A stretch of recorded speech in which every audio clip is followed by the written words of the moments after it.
What's up everyone, I'm Alex Bell, and on this channel I make Twitch tutorial videos to help streamers grow smarter and avoid mistakes. Today we're talking about a topic that a lot of people are curious about, but not many talk about honestly: Twitch viewer bots. I'm reviewing 5 websites that claim to sell Twitch viewers and breaking down what they offer, what to watch out for, and the real risks behind them.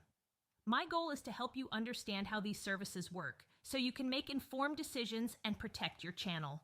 1. Followers Panda. Followers Panda is one of the older names in this space and often claims to be a trusted service. They promote viewer retention and sometimes bundle viewers with followers.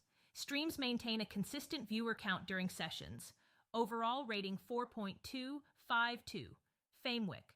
Famewick markets itself as a fast growth platform for streamers. They typically advertise instant viewers, flexible packages, and safe delivery. Chat activity usually stays low. Overall rating 3.85.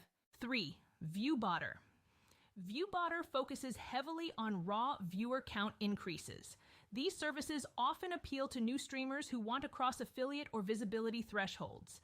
Sudden jumps in viewers are common.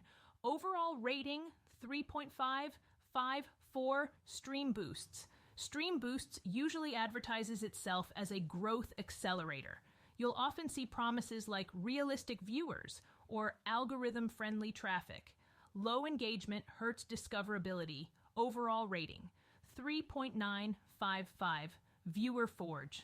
Viewer Forge positions itself as a premium or advanced viewer service. They often emphasize undetectable systems, which is a huge red flag. Delivery is consistent but basic. Overall rating 3.65. If you want real Twitch tutorials, safe growth strategies, and honest breakdowns like this, subscribe to the channel. I'll see you in the next video.